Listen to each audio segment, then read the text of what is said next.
जय माता दी, जय माँ काली। मैं श्वेता शक्ति वापस आ गई हूँ आप ही के किसी क्वेश्चन का आंसर लेके। क्वेश्चन था who are star seeds. Okay, star seeds कौन है? पर सबसे पहले मेरी गुरु माँ के चरणों में नमन। ठीक है, मेरी इष्ट काली मैया और मेरी कुलदेवी के चरणों में मेरा प्रणाम। और इसके साथ साथ आप सभी सबसे पहले वीडियो को लाइक करें, उसे शेयर करें और सब्सक्राइब करना मेरे चैनल को बिल्कुल ना भूलें।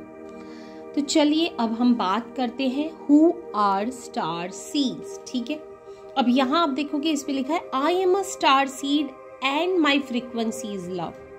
इस दुनिया में जो सबसे ज्यादा ताकत किसी चीज में है तो वो है सच्चे प्रेम में। ठीक है, सच्चा प्यार। तो चलो हम क्वेश्चन की तरफ अपना ध्यान लेकर जाते हैं। ये बहुत बड़ा क्वेश्चन है, वीडियो थोड़ा लंबा भी हो सकता है, पर आप इसे जरूर सुनना। Star seeds are individual who are believe to have originated from other planets, ठीक है, सेलेस्टियल बॉडीज और गैलेक्सीज ऑन दिस अर्थ। ठीक है, जितने भी स्टार सीड्स है सबसे पहले तो उनका मोस्ट प्रोबेबली ऐसा होता है कि धरती के साथ की सब चीज़ों के साथ कनेक्ट होने में उन्हें थोड़ा टाइम लगता है। Like most of the time उनको समझो बचपन में ऐसा होता होगा टीचर उसे पूछे तुझे मैं जो समझा रहा हूँ वो समझ आ रहा है कि नहीं आ रहा है।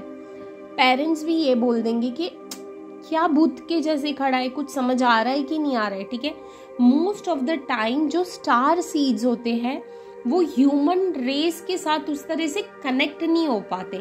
क्यों? क्योंकि उनका हर चीज को देखने का एक बहुत अलग नजरिया होता है। ठीक है, स्टार सीड्स आर इंडिविजुअल जो दूसरी गैलेक्सीज और सेलेस्टियल बॉडीज से धरती पर आती। क्यों? क्योंकि उनका बहुत बड़ा उद्देश्य होता है धरती पर आने के लिए।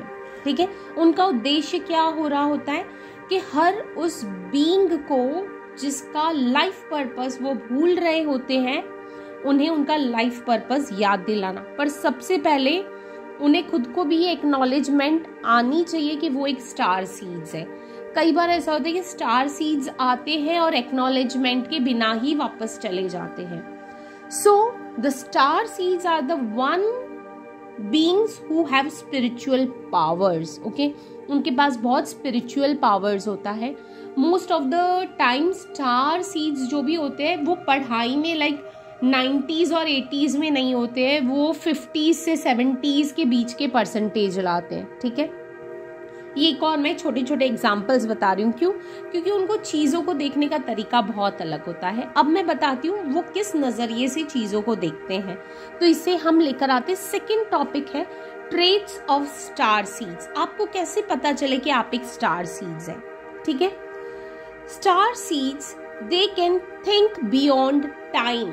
वो टाइम से परे भी सोच सकते हैं। ठीक है, एकदम से बैठे बैठे उनका ध्यान कहीं भी लग जाएगा, यानी एक ही चीज को घूरते रह जाएंगे और किसी को लगेगा ये क्या कर रहा है। बट क्यों? क्योंकि वो एकदम से क्वांटम में चले जाते हैं। अब मैं इस चीज को और अच्छे से समझाती हूँ। टाइम मीन्स काल, काल मीन्स समय, और जो समय से परे है वो है महाकाल। ठीक है, that means a space where time ना आ रहा है ना जा रहा है बट एकदम स्थिर है, उसे हम बोलते हैं क्वांटम। ठीक है, तो स्टार सीड्स के पास ये इनबिल्ट समझो पावर्स होते हैं। वो थोड़ी देर में समझो बहुत छोटे होंगे ना तो एक तरफ ध्यान लगा के बैठ जाते होंगे, यानी किसी चीज को देख रहे हो बोलेंगे अरे ये कहाँ देख रहा है यार, ये कितनी देर से एक ही जगह देख रहा है। This is very normal with star seeds. ठीक है, वाई? क्योंकि वो तुरंत ही जब किसी चीज पर कॉन्सेंट्रेशन करते हैं तो उनका अंजनी चक्र तुरंत कनेक्ट होता है और वो लोग एकदम से एक ध्यान के स्टेट में चले जाते हैं। और उसको थोड़ी देर बाद आप हिलाओगे, पूछोगे भाई क्या सोच रहा था, तो उसके पास कोई आंसर नहीं होगा। क्यों? क्योंकि उस वक्त उनके स्पिरिट गाइड्स और गार्डियन एंजल्स आते हैं उनसे बात करने और अपने आप कुछ इंटीग्रेशन होता है और इट्स डन। तो फर्स्ट थिंग है they can think beyond the time.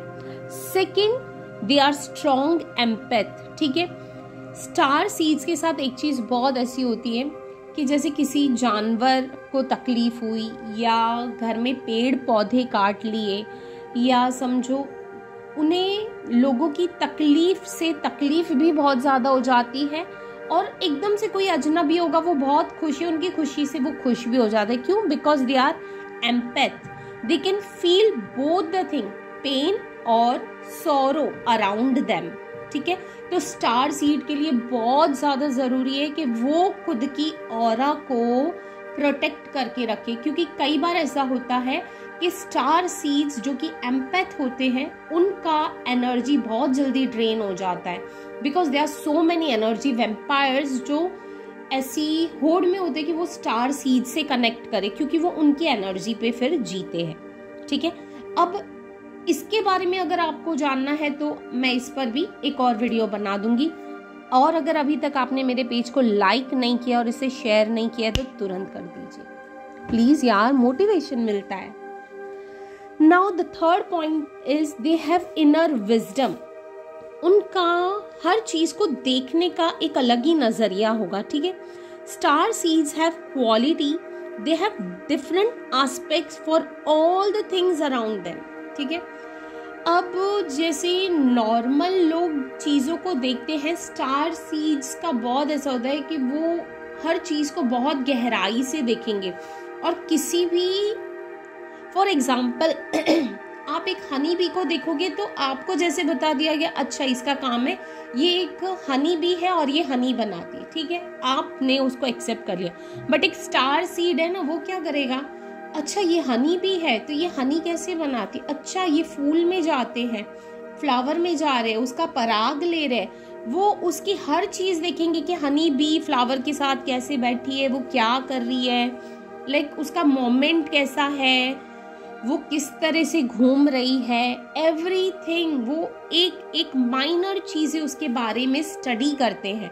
ठीक है, like they are very good observer. ठीक है, दैट्स वाई जो बहुत ज्यादा ऑब्जर्व करता है तो उन लोगों में अपने आप एक विजडम क्रिएट होता है। क्यों? Because observation is the best kind of intelligence a person can have. Now the fourth point is they are strong intuitive power. ठीक है, उनके पास इंट्यूशंस बहुत जोरदार होता है। ऐसे ही ना कुछ बार ऐसे लोगों के फ्रेंड्स भी बहुत होते हैं, वो ये बोल देंगे अरे तू बोल ना यार मैं ये पास कर लूँगा या नहीं कर लूँगा, लाइक मैंने ये एग्ज़ाम दिया मैं पास हो जाऊँगा या नहीं होऊंगा, या ऐसे बोल देंगे अच्छा चल बता दे यार ये घर लूँ कि नहीं लूँ, या बचपन में उसके फ्रेंड्स जैसे यार तू बता दे कौन से रंग के कपड़े पहनूँ, XYZ। वाई? क्योंकि उनका इंट्यूटिव पावर बहुत अच्छा होता है। वो ये बोल देंगे अगर तुमने ये किया ना तो आगे जाके ऐसा होगा, कल को पता चल गया अरे हाँ यार ये बोल रहा था, ये बात सच हो गई। Why? Because star seeds have capacity, like they have divine intuitive power. Okay, so now switching towards the next point, star seeds के साथ ऐसा बहुत होता है that is near to death experience and out of body experience. near to death experience क्या होता है, like उनकी लाइफ में ऐसे moments आते हैं जब उन्हें लगता है कि अब शायद वो नहीं बचेंगे, या डेथ हो गई और वो खुद को देख रहे बाहर से but again they are alive. ठीक है, ये चीज़ें स्टार सीड्स के साथ बहुत नॉर्मल है।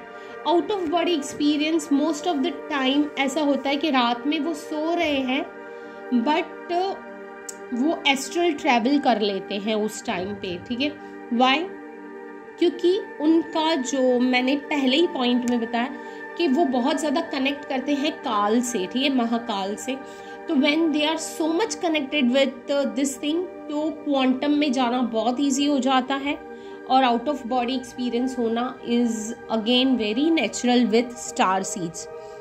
हर इंसान स्टार सीड नहीं होता है, ये भी मैं बता देती हूँ। ठीक है, so near to death experience होना यानी एकदम से एक्सीडेंट होना, ऐसा अरे यार मैं बच गया, मुझे लगा अब मैं शायद बचूंगा ही नहीं।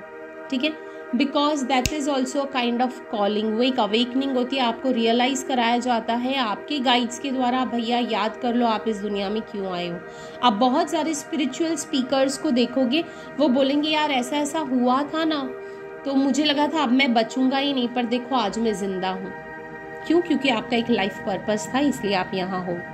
Most of the time star seeds के बहुत ज्यादा फ्रेंड्स नहीं होते, दे आर लोनली, उनको ऐसा लगता है मैं बहुत लोनली हूँ, मेरे फ्रेंड्स नहीं है, XYZ, ऐसी फीलिंग्स उनमें बहुत ज़्यादा होती हैं और वो एक आइसोलेशन मोड में चले जाएंगे। एकदम से उनको ऐसा फील होता है मेरा कोई नहीं है, मैं अकेले ही ठीक हूँ, और वो इन चीज़ों को याद कर करके रोते हैं। क्यों? क्योंकि एक्चुअली वो अपनी उस फैमिली को मिस कर रहे होते हैं जहाँ से वो आए होते हैं, those galaxies and celestial bodies. ठीक है, इनके साथ ये बहुत नॉर्मल है। मोस्ट ऑफ द टाइम मैंने स्टार सीड्स को ऐसे भी कहते हुए देखा है, मेरा घर कहाँ है, मैं कहाँ हूँ। ठीक है, दिस काइंड ऑफ क्वेश्चंस इनके मन में बहुत ज़्यादा उठते हैं। So if you have such kind of questions baby, you are a star seed.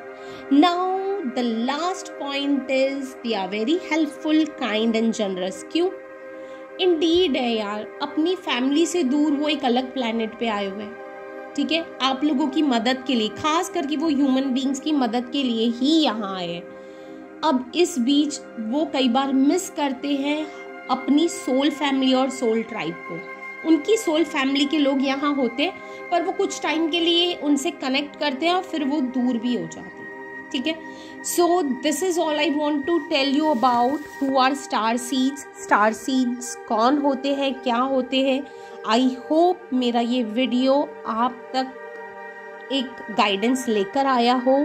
So may the divine beings of love and light guide us all towards the path of truth, love and light. अभी के लिए मैं आप सभी को बोलती हूँ sayonara, take care, god bless.